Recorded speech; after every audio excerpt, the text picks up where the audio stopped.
चलिए, तो हम लोगों ने पढ़ लिया था प्रकीर्णन के बारे में और पढ़ लिया था वर्ण विक्षेपण के बारे में और पढ़ा था प्रकाशिक तंतु के बारे में, है ना। तो प्रकाशिक तंतु में तो लिख लिया था कि किस में उपयोग करते हैं, लेकिन प्रकीर्णन के एग्जाम्पल आपको नहीं लिखाए थे हमने। तो प्रकीर्णन के एग्जाम्पल लिख लीजिए, हेडिंग कर लीजिए प्रकीर्णन से संबंधित एग्जाम्पल। प्रकीर्णन से संबंधित एग्जाम्पल, प्रकीर्णन से संबंधित एग्जाम्पल। ये लिखाया था क्या आपको कि सूर्यास्त के समय और सूर्योदय के समय लाल रंग का सूर्य क्यों दिखाई देता है? आपके जो एम्बुलेंस में जो क्या बोलते हैं उसको, सायरन लगा होता है, वो लाल ही क्यों होता है? आपके ट्रेन की जो लाइट होती है वो लाल ही, रोकने के लिए लाल ही झंडी क्यों दिखाते हैं, है ना। जो ट्रैफिक लाइट होती है इसमें रेड कलर ही क्यों रखा जाता है रोकने के लिए? तो ये सब कुछ प्रकीर्णन के आधार पर होता है, क्योंकि हमने आपको बताया था कि जो हमारा लाल रंग होता है उसका प्रकीर्णन क्या होता है, बहुत कम होता है। मतलब वो फैलता क्या है, बहुत कम फैलता है, जिसके कारण से वो सीधी रेखा में क्या होते हैं, प्रसारित हो सकते हैं, जिसके कारण से हमें वो लाल रंग अच्छे से दिखाई देता है। इसलिए हम क्या करते हैं, आपका प्रकीर्णन कम होने के कारण लाल रंग का, जिसके कारण से हम लाल रंग का साइन थोड़ा ज़्यादा बनाते हैं। जैसे खतरे का निशान भी लाल ही बनता है। तो इसको लिखना है थोड़ा सा, क्योंकि छूट गया था आपका। तो लिख लीजिए प्रकीर्णन से संबंधित उदाहरण। पहला लिखिए, लाल रंग के प्रकाश का प्रकीर्णन, लाल रंग के प्रकाश का प्रकीर्णन, लाल रंग के प्रकाश का प्रकीर्णन सबसे कम होता है। लाल रंग के प्रकाश का प्रकीर्णन सबसे कम होता है, जिसके कारण यह अधिक दूरी तक दिखाई देता है। लाल रंग के प्रकाश का प्रकीर्णन सबसे कम होता है, जिसके कारण यह अधिक दूरी तक दिखाई देता है। इसलिए खतरे का निशान, इसलिए खतरे का निशान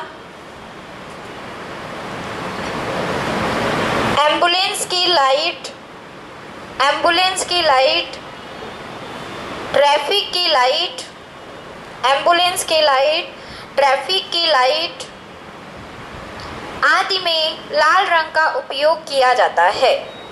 इसलिए खतरे का निशान, एम्बुलेंस की लाइट, ट्रैफिक की लाइट आदि में लाल रंग का उपयोग किया जाता है। आगे लिखेंगे,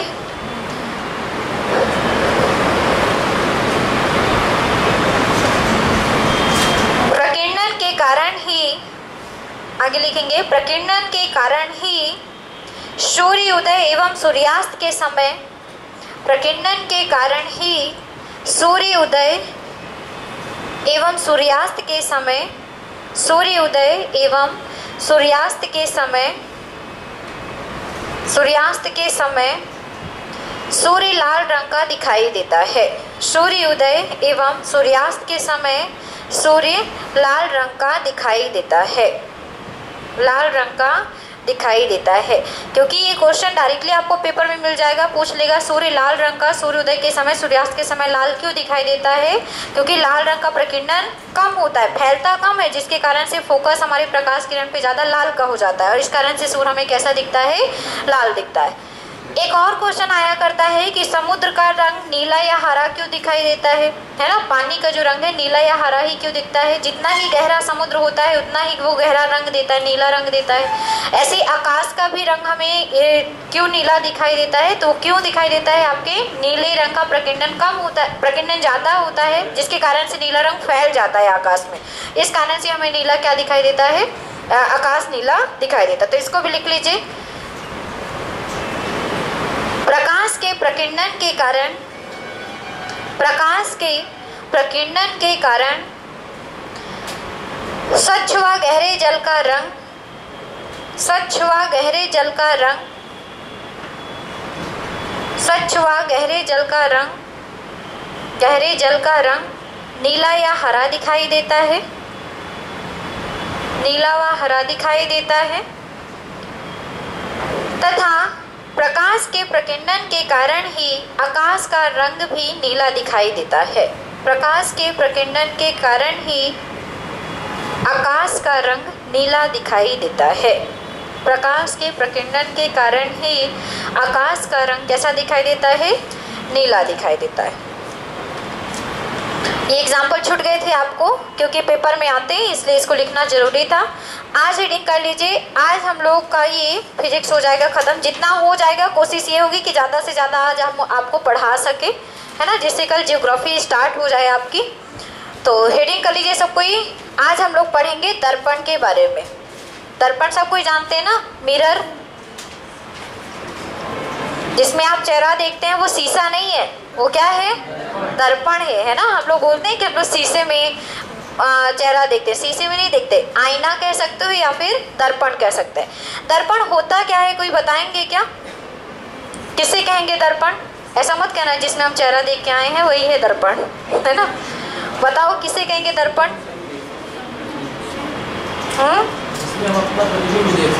जिसमें हम अपना प्रतिबिंब देख सकते हैं वही दर्पण होगा। और कोई? और कोई? ये तो जो मैंने बोला था ना, आपने उसी को बस थोड़ा सा साइड करके उसको आंसर दे दिया है। बताओ सौरभ, दर्पण किसे कहते हैं? हाँ, देखो, वह युक्ति या वह उपकरण, वह इंस्ट्रूमेंट जिसमें से पूरा का पूरा जो प्रकाश आपतित होता है, मतलब आता है, वो पूरा का पूरा क्या हो जाए? परावर्तित हो जाता है, वो क्या कहलाता है? आपका दर्पण कहलाता है। वह युक्ति या वह उपकरण जिसमें आपतित किरण पूरी तरह से क्या हो जाती है? परावर्तित हो जाती है, वो हमारा क्या कहलाता है? दर्पण। और दर्पण में ये हो जाने, परावर्तन हो जाने के बाद अगर हम कोई पर्दा यहाँ पे लगा हुआ है तो परावर्तन के पश्चात अगर यहाँ पे कोई इमेज बन रही है, यहाँ पे अगर कोई चित्र बन रहा है, तो इसे हम क्या कहते देते हैं? प्रतिबिंब या इमेज कह देते हैं। तो दर्पण में ही क्या बनता है आपका? प्रतिबिंब या इमेज बनता है। और दर्पण हमारे दो प्रकार के होते हैं। कौन कौन से? समतल दर्पण और गोलीय दर्पण। ठीक है, समतल दर्पण और गोलीय दर्पण। और गोलीय दर्पण कितने प्रकार के होते हैं? एक होता है उत्तल दर्पण और एक होता है आपका अवतल। उत्तल को इंग्लिश में क्या कहते हैं? कॉन्वेक्स, और अवतल को कॉनकेव। ठीक है, तो याद रखेंगे कि जो हमारा दर्पण होता है वो दो प्रकार का होता है। समतल का मतलब है जिसका तल क्या हो? समान हो, मतलब बिल्कुल सीधा हो, समान हो, एक सपाट हो, टेढ़ा मेढ़ा ना हो, ऐसा दर्पण जो बनेगा वो क्या कहलाएगा? समतल। अब गोलीय दर्पण बोल रहा है, मतलब कि दर्पण वो क्या होगा? गोल गोल। कैसा होगा? गोल गोल होना चाहिए। लेकिन हमें पूरा गोलीय दर्पण नहीं चाहिए क्योंकि इसको दो भागों में डिवाइड किया गया है।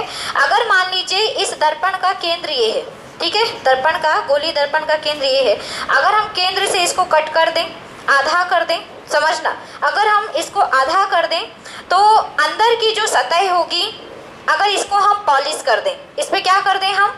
पॉलिश। दर्पण आप उसी में देख सकते हैं जिसमें एक सतह पर की गई हो पॉलिश और एक सतह आपकी चमकदार हो। तो अंदर पॉलिश कर दीजिए तो जो प्रकाश किरण होगी क्या आपकी अंदर साइड से होगी? नहीं, प्रकाश किरण आपकी किधर होगी? चमकदार सतह पर। तो जो हमारा बाहरी सतह जिसका चमकदार होता है और अंदर की सतह पॉलिश की हुई होती है, वो कैसा दर्पण होता है? उत्तल होता है। कैसा होता है? उत्तल। और इसी का जस्ट अब अगर हम अपोजिट कर दें, मान लीजिए कि इसकी बाहरी सतह हम लोग पॉलिश कर दें और अंदर की सतह क्या कर दें? चमकदार रहने दें, तो यहाँ पर जो दर्पण होगा इसको हम क्या कहेंगे? अवतल। और इसको दोनों को मिलाने पर क्या बन जाएगा आपका? गोलीय दर्पण। तो गोलीय दर्पण को इसीलिए बोला गया है कि दो प्रकार के होते हैं, एक उत्तल होता है, एक अवतल। जिसका अंदर का सतह पॉलिश होता है और बाहर की सतह चमकदार, वो उत्तल होता है। और जिसकी बाहर की सतह पॉलिश की हुई होती है और अंदर की सतह चमकदार होती है, वो कैसा होता है? अवतल। अच्छा, ये बताओ कि पॉलिश करने के लिए हम किसका उपयोग करेंगे? बताइए। पॉलिश करने के लिए हम किसका? ऐसा थोड़ी ना कि किसी से भी पॉलिश कर दोगे, जिससे पेंट करते वही लगा के देख लोगे, आईना में थोड़ी ना बनेगा, कोई रीजन भी होता होगा। और किसका उपयोग किया जाता है? सिल्वर का। सिल्वर के अलावा और किसी का? मतलब चांदी के अलावा और किसी का? चांदी का लेप भी लगा सकते हैं, लेकिन अगर हम चांदी का लेप नहीं लगाना चाह रहे हैं तो और किसी का? पेपर में ये क्वेश्चन आता है तो याद रखेंगे, दर्पण बनाने के लिए हम सिल्वर या मतलब जिसको बोलेंगे चांदी या सिल्वर नाइट्रेट का उपयोग करते हैं। किसका उपयोग करते हैं? Silver nitrate. ठीक है, याद रखिएगा कि हम समतल दर्पण या दर्पण बनाने के लिए हम किसका लेप लगाते हैं, उसके पीछे सिल्वर नाइट्रेट या चांदी का लेप लगाते हैं। आया सबको समझ में? तो थोड़ा सा दर्पण के बारे में अभी लिखेंगे, फिर हम आपको समतल दर्पण के नियम समझाते हैं कि कैसे कैसे प्रतिबिंब बनने के नियम दिए गए हैं, और फिर हम लोग इसके बारे में पढ़ते हैं। तो थोड़ा सा हेडिंग करके लिखे दर्पण के बारे में। लिखिए, वह युक्ति या उपकरण बोल सकते हैं, वह युक्ति जो अपने पर आपतित संपूर्ण प्रकाश को, वह युक्ति जो अपने पर आपतित इंसिडेंट, जो अपने पर आपतित संपूर्ण प्रकाश को नियमित रूप से परावर्तित कर देती है, वह युक्ति जो अपने पर आपतित संपूर्ण प्रकाश को नियमित रूप से परावर्तित कर देती है, दर्पण कहलाती है। संपूर्ण प्रकाश को नियमित रूप से परावर्तित कर देती है, क्या कहलाती है आपकी? दर्पण कहलाती है। दर्पण मुख्यतः दो प्रकार के होते हैं। दर्पण मुख्यतः दो प्रकार के होते हैं, समतल दर्पण और गोलीय दर्पण। समतल दर्पण और गोलीय दर्पण। समतल दर्पण और गोलीय दर्पण। समतल दर्पण और गोलीय दर्पण। लिख लिया सबने? चले, अब लिखिए, हेडिंग करिए प्रतिबिंब, इमेज। इमेज की भी परिभाषा लिख लेते हैं। लिखेंगे, किसी बिंदु से चलने वाली, प्रतिबिंब हेडिंग कर लीजिए, प्रतिबिंब इमेज। लिखेंगे, किसी बिंदु से चलने वाली किरणें, किसी बिंदु से चलने वाली किरणें, किसी बिंदु से चलने वाली किरणें परावर्तन या अपवर्तन के पश्चात, परावर्तन या अपवर्तन के पश्चात जिस बिंदु पर मिलती है या मिलती हुई प्रतीत होती है, जिस बिंदु पर मिलती है या मिलती हुई प्रतीत होती है, मिलती हुई प्रतीत होती है, उसे उस वस्तु का प्रतिबिंब कहते हैं। उसे उस वस्तु का प्रतिबिंब कहते हैं। उसे उस वस्तु का प्रतिबिंब कहते हैं। प्रतिबिंब मुख्यतः दो प्रकार के होते हैं। प्रतिबिंब मुख्यतः दो प्रकार के होते हैं। प्रतिबिंब मुख्यतः दो प्रकार के होते हैं। कौन कौन से? वास्तविक प्रतिबिंब और आभासी, रियल इमेज और वर्चुअल इमेज। चलो, तो पहला लिखो वास्तविक प्रतिबिंब। हेडिंग कीजिए, पहला वास्तविक प्रतिबिंब, रियल इमेज। लिखिए इस पर डैश करके, वास्तविक प्रतिबिंब पे लिखिए। अच्छा, कोई बताओ कि वास्तविक प्रतिबिंब कैसा बनेगा? वास्तविक प्रतिबिंब सदैव कैसा बनता है? सीधा बनता है कि उल्टा? उल्टा बनता है। और कुछ क्वालिटी, इसे हम पर्दे पे प्राप्त कर सकते हैं कि नहीं कर सकते?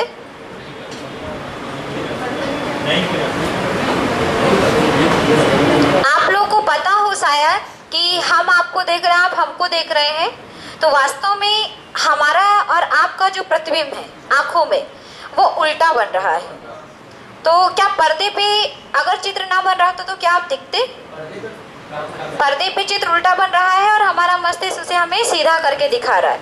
मतलब कोई भी चीज अगर देख पा रहे हैं, मतलब कि वो वास्तविक प्रतिबिंब है। आप सिनेमा घर में देखने जाते हैं, है ना, तो सिनेमा घर में जो पर्दा लगा हुआ है उसमें उल्टा इमेज बनता है, लेकिन वास्तव में वो कैसा दिखता है? सीधा दिखता है, क्योंकि हमारा जो मस्तिष्क उसे क्या करता है? सीधा करके दिखाता है। हमने बताया था आपको, शायद आप लोग को नहीं पता है, लेकिन आप जान लीजिए कि ऐसा होता है, वो हमारे मस्तिष्क का खेल होता है कि वो हमें सीधा करके दिखाता है। तो पर्दे, सिनेमा घरों में जो आपको पिक्चर दिखती है वो आपको वास्तविक प्रतिबिंब होती है। आप दर्पण पे जो अपना इमेज देखते हैं वो कैसा होता है? आभासी की सीधा। ये बड़ा कंफ्यूजन है। दर्पण पे जो आप प्रतिबिंब देखते हैं वो आभासी है कि आपका वास्तविक? वास्तविक है। तो फिर ये लेफ्ट राइट क्यों चेंज हो जाता है? हाँ, वास्तविक है उल्टा, तो फिर ऊपर नीचे चेंज होना चाहिए था। चलो देखते हैं। तो लिखिए इस पे, वास्तविक प्रतिबिंब पे लिखिए, यह सदैव उल्टा बनता है, यह सदैव उल्टा बनता है यह सदैव उल्टा बनता है तथा इसे पर्दे पर प्राप्त किया जा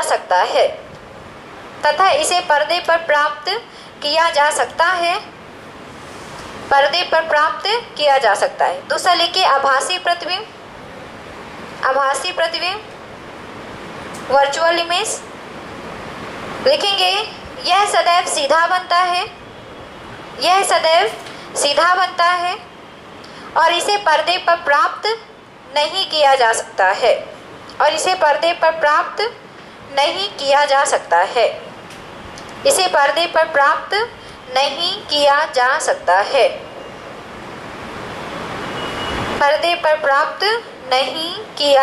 सकता है। चलिए अब हेडिंग कीजिए समतल दर्पण। पहला हेडिंग करेंगे समतल दर्पण। अब समतल दर्पण के कुछ नियम हैं, वो आपको पेपर में पूछे जाते हैं, इसलिए हम लोग सबसे पहले पढ़ेंगे समतल दर्पण के बारे में। अब आते हैं प्लेन मिरर पे। चलो पहला नियम आप थोड़ा सा आप सब आईना देखते हैं, सब दर्पण देखते हैं, तो ये चीज आपकी कॉमन होगी, सबके घर में आईना है, देख के भी आए होगे, बढ़िया 10 बार तो देख ही लेते होगे दिन में, है ना। तो समझना, अगर मान लीजिए कि आपके पास इतना बड़ा मिरर है, अरे इससे बड़ा रहा होगा, घर में जितना बड़ा होगा उतना समझ लेना, है ना। अभी समझना, तो यहाँ पे कुछ नियम दिए गए हैं। जैसे अगर हम पहले नियम की बात करें, अब पहला ऊपर नीचे कर सकते हैं, बस नियम है, कुछ नियम है, उनको आपको ध्यान रखना है। पहला नियम ये कि अगर कोई वस्तु है वो भी वेग से इसमें चलती हुई आती प्रतीत हो रही है, मतलब कि अगर आप यहाँ पे हमने आईना लगा दिया और आप उधर से आ रहे हैं, या फिर उधर आईना लगाओ और हम इधर से जाएं, तो हम मान लीजिए कि हम भी वेग से जा रहे हैं, मतलब हमारा जो वेग है वो कितना है चलने का, भी है। लेकिन अगर हम प्रतिबिंब में अपना देखेंगे तो जैसे जैसे हम जा रहे हैं वो प्रतिबिंब जो बना हुआ है हमारा, वो हमारी दुगनी चाल से हमको आता हुआ प्रतीत होगा। तो ये पहला नियम दिया गया है कि अगर आप दर्पण पे अपना प्रतिबिंब देखते हैं और आप भी वेग से दर्पण की ओर जा रहे हैं, तो आपका जो प्रतिबिंब हो वो कितने वेग से आता हुआ दिखाई देगा आपको, 2v वेग से, मतलब दुगनी वेग से। अगर विश्वास नहीं हो रहा तो आज घर जाके ट्राई करना सब कोई, ठीक है, मैंने किया था। चलो अब अगला आते हैं दूसरा। अगर मान लीजिए दूसरा नियम, मिरर रखा हुआ है और हम वहीं पे खड़े थे मिरर के पास, अब उससे हम पीछे की ओर आ रहे हैं, तो हम जितना हम दूरी आते जाएंगे वो प्रतिबिंब हमें उसके अंदर उतना ही दूरी, मतलब उसके दुगना दूरी पे हमें दिखाई देगा। मतलब हम जितनी दूरी पे होंगे उतना ही उसका क्या हो जाएगा, अंदर हमारा प्रतिबिंब हमें दुगनी दूरी पर दिखाई देगा। तो याद रखेंगे, मान लीजिए अगर आप दर्पण से d दूरी पर स्थित हैं, तो आपका जो प्रतिबिंब है वो आपको कितनी दूरी पर दिखेगा। अब ये नियम बनाए गए हैं, अगर आपको विश्वास नहीं हो रहा है तो ये वास्तविक चीजें हैं, ये नियम ऐसे ही नहीं बने, ये नियम सही है। तो अगर किसी को ट्राई करना है तो यहाँ पे तो ट्राई नहीं करा सकते क्योंकि दर्पण नहीं है, लेकिन आप घर जाके ट्राई करना, ठीक है। तीसरा नियम क्या है बताओ सौरभ, बिना देखे बताना। 2 नियम हमने बता दिए, एक भी वेग से अगर जा रहे हैं प्रतिबिंब की ओर तो हमें 2v वेग से आता हुआ दिखाई देगा। अगर हम d दूरी पर स्थित हैं तो हमारा प्रतिबिंब हमें 2d दूरी पर दिखाई देगा। और कोई नियम, एक नियम और खास समझना, मान लीजिए कि अगर आपको प्रतिबिंब देखना है अपना, और मान लीजिए कि किसी ने आपका, अब घर में शैतानी तो होती है, आप आईना देख रहे थे और किसी ने आकर आपका आईना उल्टा मोड़ दिया, मतलब किसी एंगल पे मोड़ दिया। तो मान लीजिए कि अगर आपका जो दर्पण है वो थीटा कोण से मुड़ा है, तो आपका जो प्रतिबिंब है वो आपको 2 थीटा कोण से मुड़ा हुआ दिखाई देगा। मतलब अगर आपका आईना दर्पण जो है अगर 4 डिग्री से घुमा हुआ, 4 डिग्री पर घुमा दिया गया, तो आपका जो प्रतिबिंब है आपको कितने डिग्री पे घुमा हुआ दिखाई देगा, 8 डिग्री पर। आए समझ में, ट्राई इसको भी कर लेना, ठीक। अभी तो देखो हम नियम बस बता सकते हैं, ट्राई नहीं करवा सकते, नहीं तो ट्राई हो जाता तो सबको विश्वास हो जाता। लेकिन आपको अगर ये नियम पेपर में आता है कि अगर पूछ ले कि बताइए अगर आप आईने से d दूरी पर स्थित है तो बताइए प्रतिबिंब कितने दूरी पे दिखेगा, तो 2d पे। v वेग से अगर आईने की ओर जा रहे हैं तो प्रतिबिंब कैसे आते हुए प्रतीत होगा, 2v से। अगर आपका दर्पण किसी ने थीटा कोण से घुमा दिया है तो आपका प्रतिबिंब कितने डिग्री से, कितना थीटा से घूम जाएगा, 2 थीटा से। मतलब अगर 4 डिग्री घुमा है तो प्रतिबिंब कितने डिग्री घुमा हुआ दिखाई देगा, 8 डिग्री।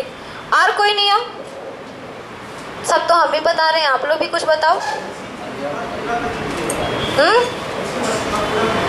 हाँ बिल्कुल, ये बहुत इंपॉर्टेंट है और ये आया हुआ क्वेश्चन है कि किसी प्रतिबिंब को पूरा देखने के लिए बताइए आपके दर्पण की लंबाई कितनी होनी चाहिए। हमसे आधी, मतलब अगर कोई व्यक्ति 6 फीट का होगा अगर, ठीक है, तो मतलब हमारा जो आईना होना चाहिए वो कितने फीट का होना चाहिए? 3 फीट का। मतलब कि अगर कोई किसी व्यक्ति को अपना पूरा प्रतिबिंब देखना है, मतलब पैर से सर तक देखना, वैसे नहीं इतना देखना है तो फिर इतने के लिए बोलोगे हमारा इसका आधा ला दो, है ना, ऐसा नहीं कि पूरा प्रतिबिंब देखना है। तो पूरे प्रतिबिंब के लिए अगर पूरा प्रतिबिंब चाहिए तो कम से कम जो हमारा दर्पण होगा वो क्या होना चाहिए? हमारी लंबाई का आधा होना चाहिए। Very good.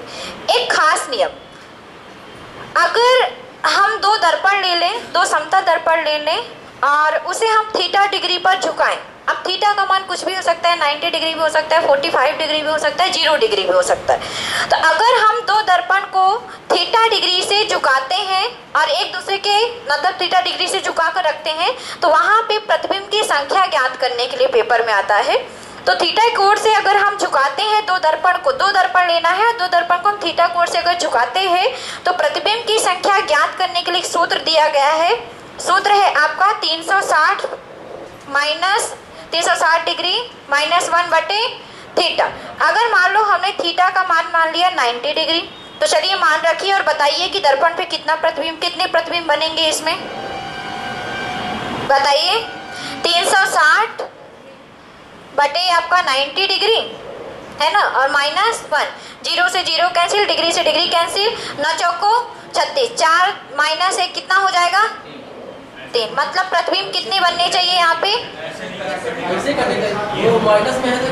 अरे ये इधर होता है, इधर होता है ना, इधर होता है। चलो अब इधर आते हैं। अगर थीटा बराबर हम 45 डिग्री कर दे तो कितना होगा? ऐसे निकाल के बताओ अपने से। 360 डिग्री बटे 45 डिग्री -1, तो कितना हो जाएगा? 8 बचेगा यहाँ पे, ठीक है। और 8 -1 कितना हो जाएगा? 7। मतलब इसमें प्रतिबिंब कितने बनेंगे आपके?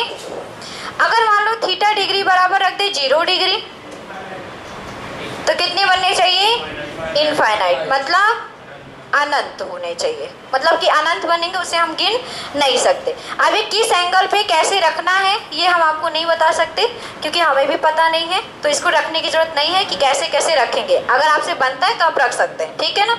अब यहाँ पे है भी नहीं कि हम आपको बताएं, तो याद रखेंगे ये 5 नियम, क्योंकि ये नियम पेपर में पूछे जाते हैं, ठीक है। तो 5 नियम। पहला नियम क्या है? अगर v वेग से कोई प्रतिबिंब किसी दर्पण पे हम जा रहे हैं, दर्पण की ओर जा रहे हैं, तो प्रतिबिंब हमको कितने वेग से आता हुआ दिखाई देगा?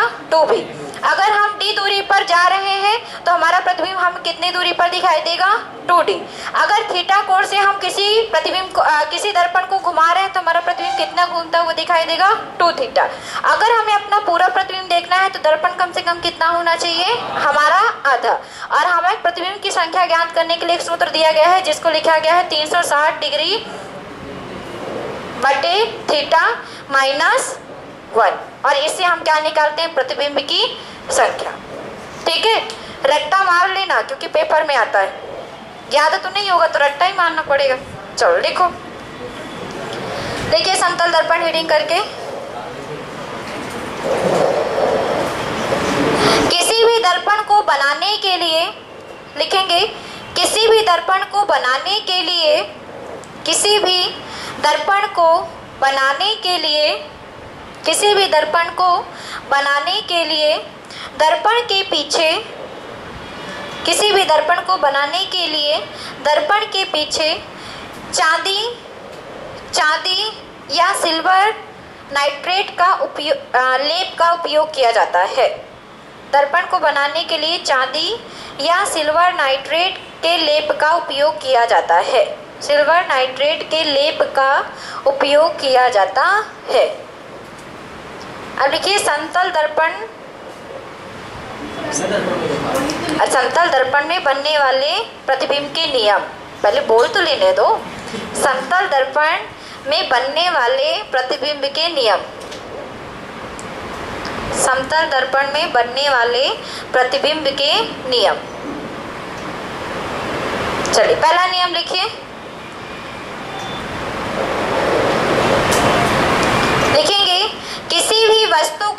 समतल दर्पण में किसी भी वस्तु का समतल दर्पण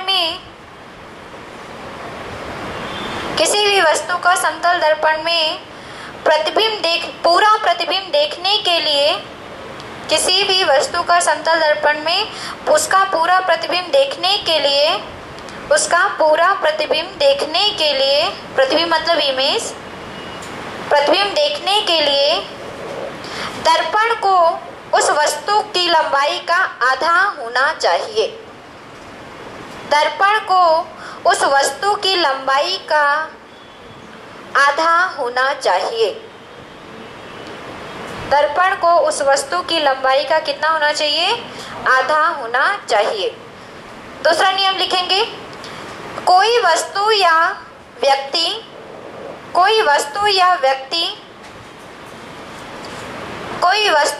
व्यक्ति भी चाल से दर्पण की ओर चल रहा है तो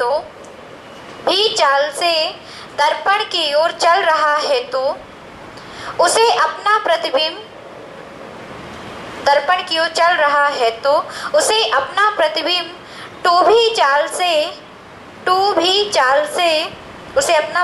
टू भी चाल से आता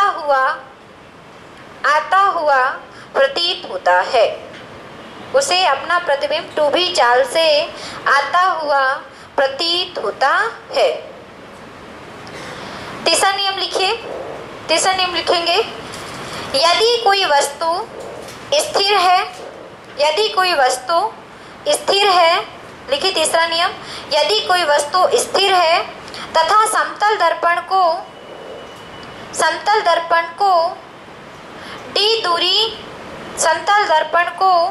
d दूरी तक चलाया जाता है। यदि कोई वस्तु स्थिर है और समतल दर्पण को d दूरी तक चलाया जाता है तो प्रतिबिंब 2d दूरी तक चलता हुआ दिखाई देगा। 2d दूरी तक चलता हुआ दिखाई देगा। अरे किसी मूवी में देखा होगा कि आईना उसी के सामने से ले जाते हैं तो उसमें दिखता है। किसी गाने में मैंने देखा, मुझे याद आ रहा है, मुझे गाना नहीं याद आ रहा, लेकिन चलो लिखो अगला। ठीक है, लिखिए किसी भी समतल लिखेंगे। अगला लिखिए, किसी भी समतल दर्पण को थीटा कोण से घुमा दिया जाए तो समतल दर्पण को थीटा कोण से घुमा दिया जाए तो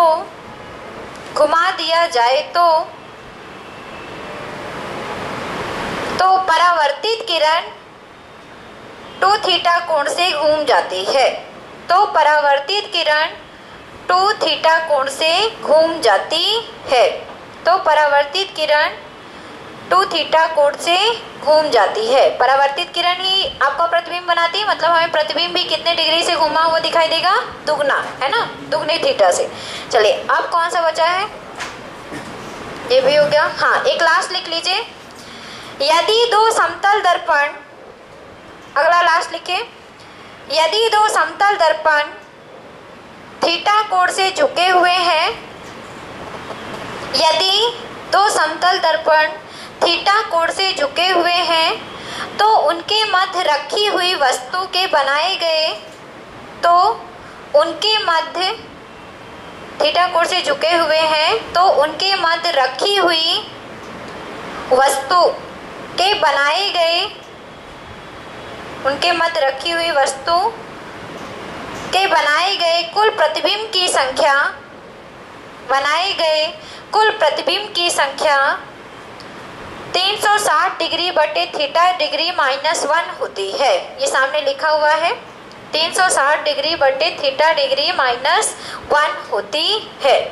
तो प्रतिबिंब की संख्या 360 डिग्री बटे थीटा डिग्री माइनस 1 होती है। यदि थीटा बराबर 90 डिग्री, लिखिए, यदि थीटा बराबर 90 डिग्री, तो लिख लीजिएगा 360 डिग्री बटे 90 डिग्री कट कुट करके कितने प्रतिबिंब बनने चाहिए बराबर करके 3 प्रतिबिंब। प्रतिबिंबों की संख्या कितनी होनी चाहिए इसमें 3 प्रतिबिंब।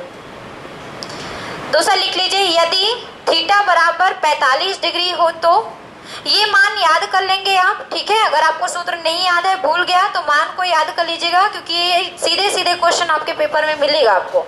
थीटा बराबर 45 डिग्री तो रख के इसको निकालिए प्रतिबिंब की संख्या 360 बटे 45 माइनस 1 तो कितना हो जाना चाहिए 7 प्रतिबिंबों की संख्या आनी चाहिए।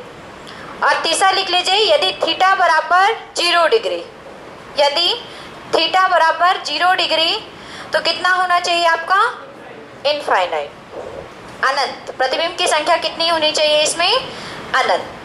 अब इन्होंने कैसे दिया अनंत, कैसे दिखा होगा अनंत, ये मुझे भी नहीं दिखा, है ना।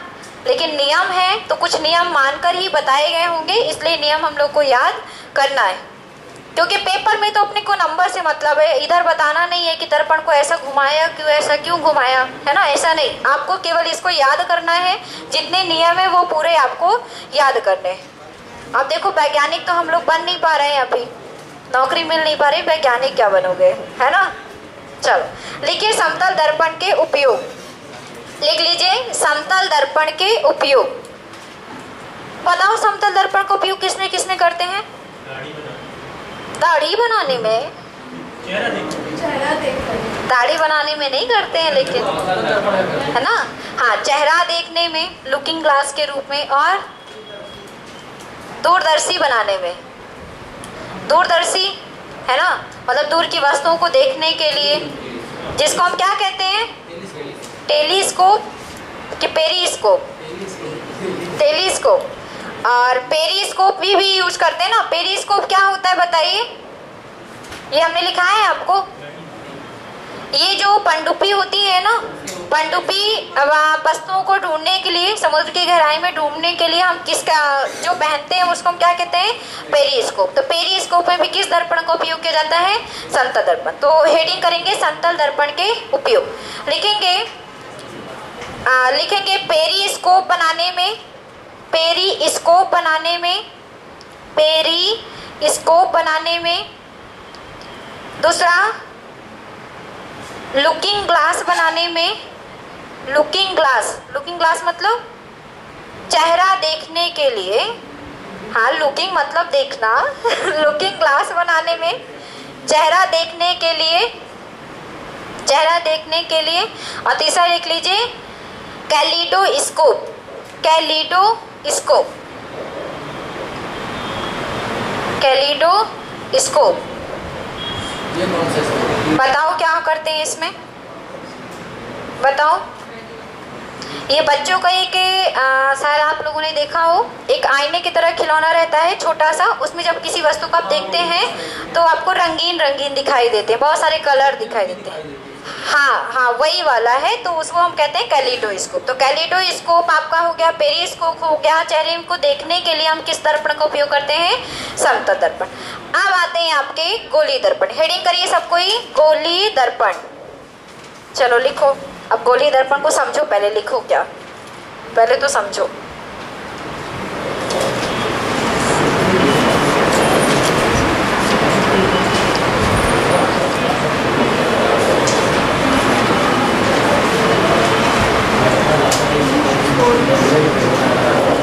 चलो हेडिंग कर लीजिए सबको ही गोलीय दर्पण। लिखेंगे गोलीय दर्पण मुख्यतः दो प्रकार के होते हैं। हेडिंग करिए गोलीय दर्पण मुख्यतः दो प्रकार के होते हैं। गोलीय दर्पण क्या हो गया, गोलीय दर्पण को क्या कहते हैं? अरे स्फेरिकल, स्फेरिकल। चलो लिखो गोलीय दर्पण मुख्यतः दो प्रकार के होते हैं। एक होता है लिख लीजिए उत्तल दर्पण और एक लिख लीजिए अवतल दर्पण। और इनके बारे में भी थोड़ा थोड़ा सा लिख लीजिए, फिर इनमें बनने वाले प्रतिबिंब के बारे में बताते हैं, है ना।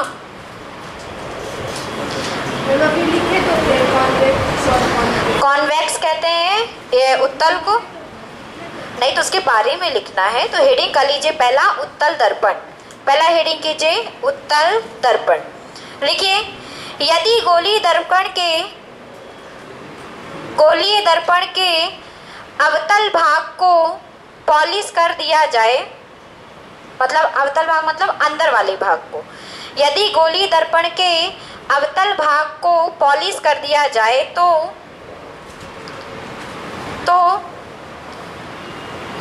प्रकाश का परावर्तन उसके उत्तल भाग से होता है। प्रकाश का परावर्तन उसके उत्तल भाग से होता है, उत्तल भाग से होता है। इस प्रकार बने दर्पण को उत्तल दर्पण कहते हैं। इस प्रकार बने दर्पण को उत्तल दर्पण कहते हैं। उत्तल दर्पण कहते हैं। इस प्रकार बने दर्पण को उत्तल दर्पण कहते हैं। अच्छा, उत्तल दर्पण को कुछ और भी कहते हैं, कुछ कहते हैं अपसारी। अपसारी, अपसारी का मतलब अप मतलब दूर दूर, दूर दूर। अभी का मतलब है ना एक जगह आकर केंद्रित हो जाना, और अब का मतलब फैल जाना। तो अब सारी यहाँ पे जो आपका उत्तल दर्पण होता है, इसके बाहरी भाग पर जब आपकी प्रकाश किरणें पड़ती है तो पूरी प्रकाश किरणों को क्या कर देता है, केंद्रित नहीं करता एक जगह, क्या कर देता है, ये फैला देता है। इस कारण से इसे हम और क्या कहते हैं, अपसारी। तो लिखेंगे इसमें, इसे अपसारी दर्पण भी कहते हैं, क्योंकि इसे अपसारी दर्पण भी कहते हैं क्योंकि ये अनंत से आने वाली, क्योंकि ये अनंत से आने वाली, अनंत से आने वाली किरणों को, अनंत से आने वाली किरणों को फैला देता है। क्योंकि यह अनंत से आने वाली किरणों को क्या करता है, इसको अपसारी को इंग्लिश में क्या कहेंगे, डाइवर्जिंग। क्या बोलेंगे, डाइवर्जिंग। चलो अब लिखो अवतल दर्पण। अवतल दर्पण, हेडिंग कीजिए अवतल दर्पण।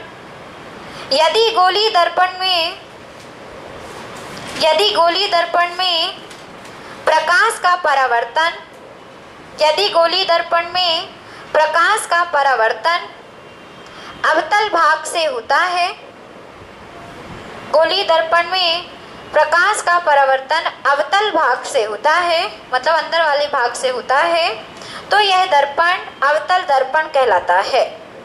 तो यह दर्पण अवतल दर्पण कहलाता है।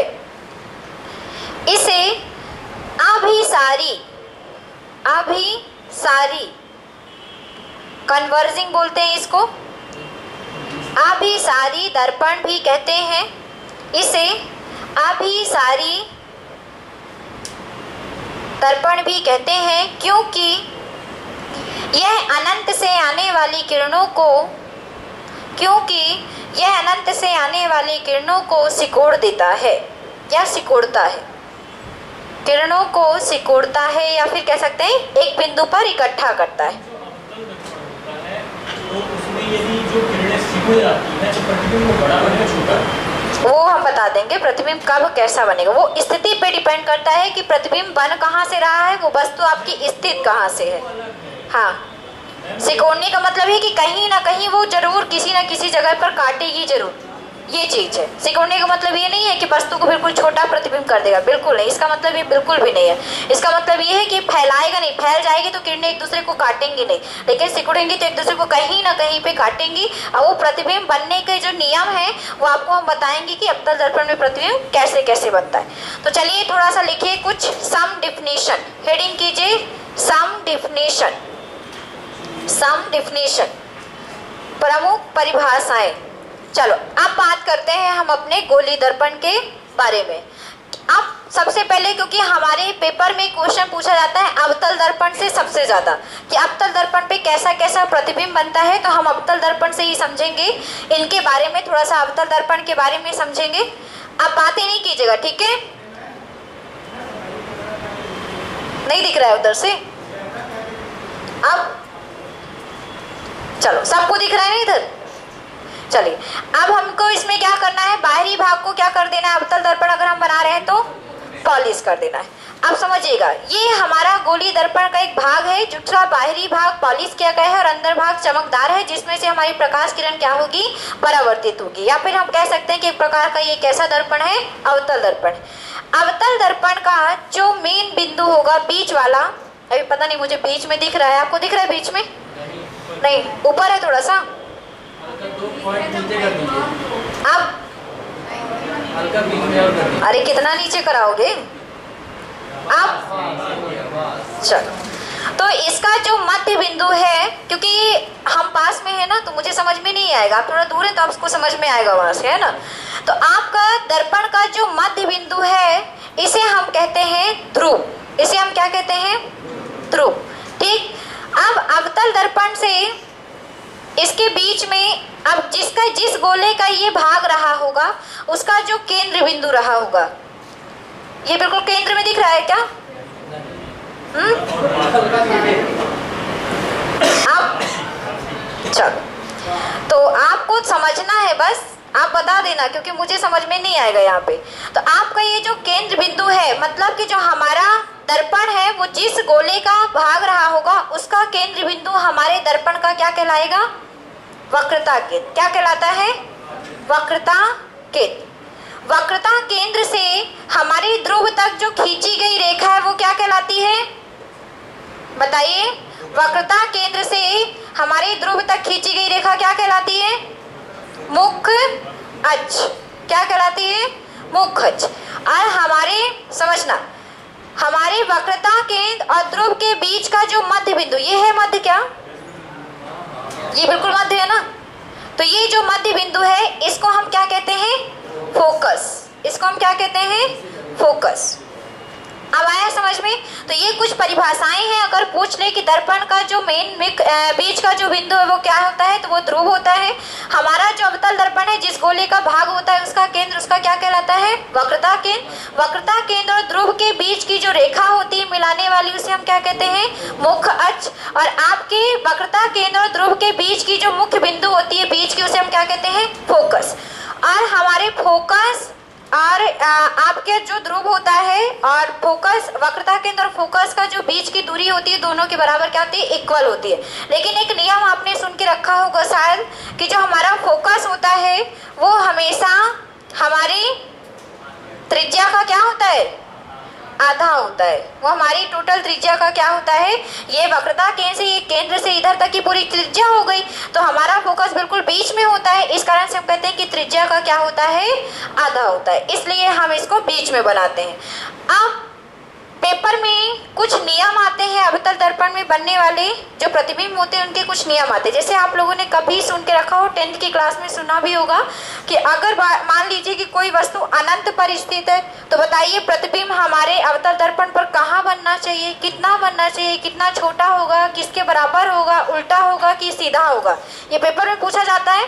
तो उसको पढ़ने से पहले हम लोग पहले डिफिनेशन लिख लें, फिर इसको हम नियम समझाते हैं आपको। तो लिखिए सम डिफिनेशन पे, पहला नंबर ध्रुव, पोल ऑफ द मिरर, दर्पण का ध्रुव। पहला लिखेंगे ध्रुव, दर्पण का ध्रुव।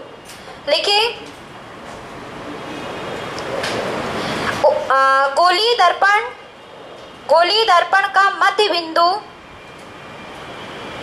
गोलीय दर्पण का मध्य बिंदु, केंद्र नहीं बोल रहे, हम मध्य बिंदु बोल रहे हैं, ठीक है। गोलीय दर्पण का मध्य बिंदु ध्रुव कहलाता है, मध्य बिंदु ध्रुव कहलाता है,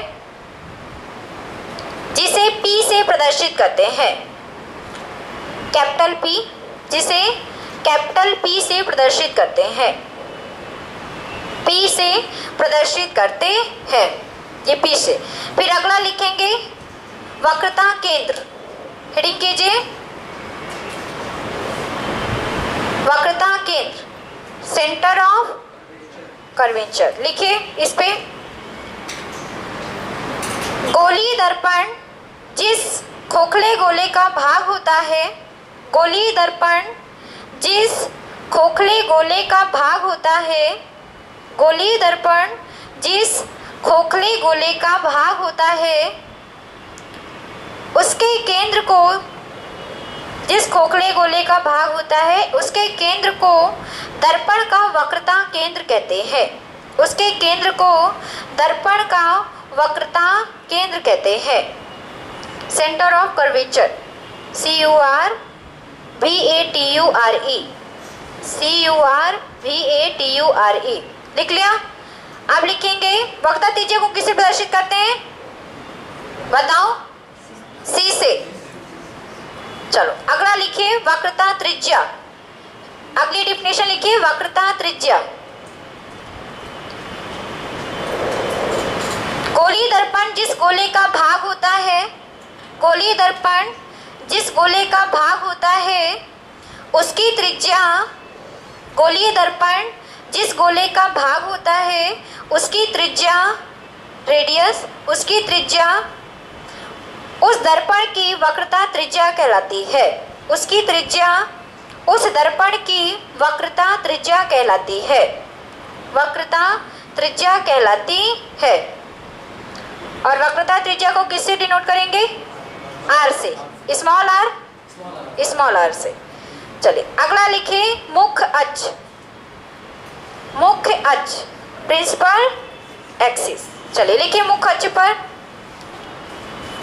गोलीय दर्पण के वक्रता केंद्र, गोलीय दर्पण के वक्रता केंद्र तथा गोलीय दर्पण के वक्रता केंद्र तथा ध्रुव को मिलाने वाली रेखा को, गोलीय दर्पण के वक्रता केंद्र तथा ध्रुव को मिलाने वाली रेखा को मुख्य अक्ष कहते हैं।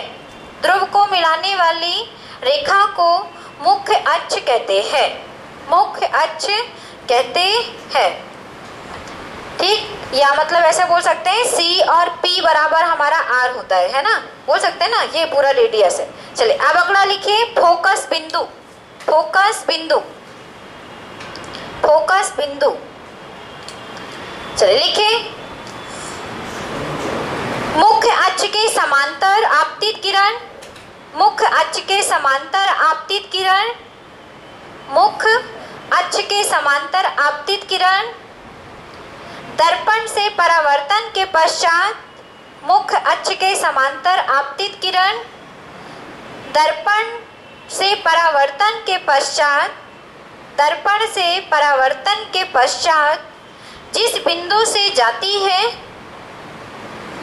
दर्पण से परावर्तन के पश्चात जिस बिंदु से जाती है या जाती हुई प्रतीत होती है, जिस बिंदु से जाती है या जाती हुई प्रतीत होती है उसे दर्पण का फोकस, मुख्य फोकस कहते हैं।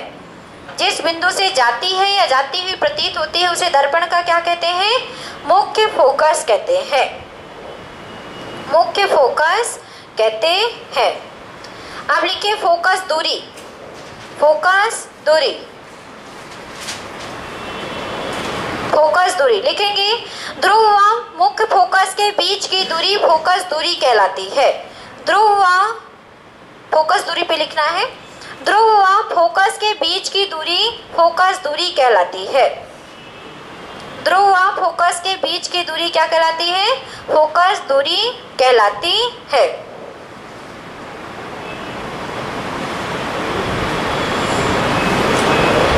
हो गया सबका। चले तो अब ये थे हमारे दर्पण के बारे में कुछ नियम।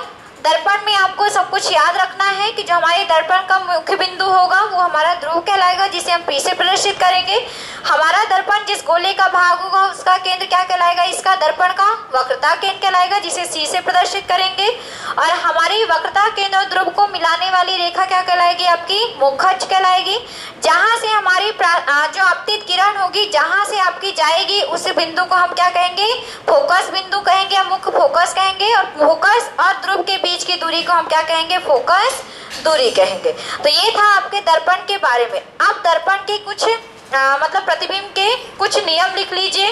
मतलब कुछ आपके नियम दिए गए हैं। जैसे पहला नियम हम आपने बता दिया कि जो हमारा फोकस होता है वो वक्रता त्रिज्या का त्रिज्या का क्या होता है, आधा होता है। आपको लेंस सूत्र याद रखना है। क्या है लेंस सूत्र बताएंगे, दर्पण सूत्र, लेंस सूत्र नहीं, दर्पण सूत्र याद रखना है। क्या होगा, 1 1/f equal to 1/u plus 1/, क्या बता रहे हो, लेंस सूत्र नहीं पूछा था, दर्पण सूत्र है ना। तो 1/f equal to 1/u plus 1/b। अब ये बताओ कि f क्या है यहाँ पे, फोकस दूरी, ठीक है।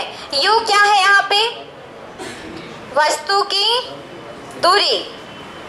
अब दूरी नापते कहाँ से ये बताओ, हम दूरी तो कर रहे हैं, लेकिन ये बताओ कि अगर हम वस्तु को कहीं पे रखते हैं तो दूरी मापी कहाँ से जाएगी, हमेशा ध्रुव से मापी जाती है ना। तो ये हो गई यू आपकी वस्तु की दूरी, और भी क्या होगी, प्रतिबिंब की दूरी। तो ये नियम हेडिंग कर लीजिए, और नियम भी पहला लिख लीजिए, F इक्वल टू R/2, ठीक है। और दर्पण सूत्र लिख लीजिए 1/f equal to 1/u plus 1/b, जहाँ पे आपका F है फोकस दूरी, U है आपकी वस्तु की दूरी, और B है आपकी प्रतिबिंब की दूरी। क्वेश्चन देंगे तो सॉल्व करवाएंगे, इसको डिफाइन नहीं कराएंगे कि 1/f, बिल्कुल नहीं। अभी यहाँ कोर्स कंप्लीट नहीं हो रहा है, इसको बैठे ना तो इधर आधे सो जाओगे, आधे गिर जाओगे, आधे भाग भी जाओगे, है ना। तो ये तो बिल्कुल नहीं करेंगे।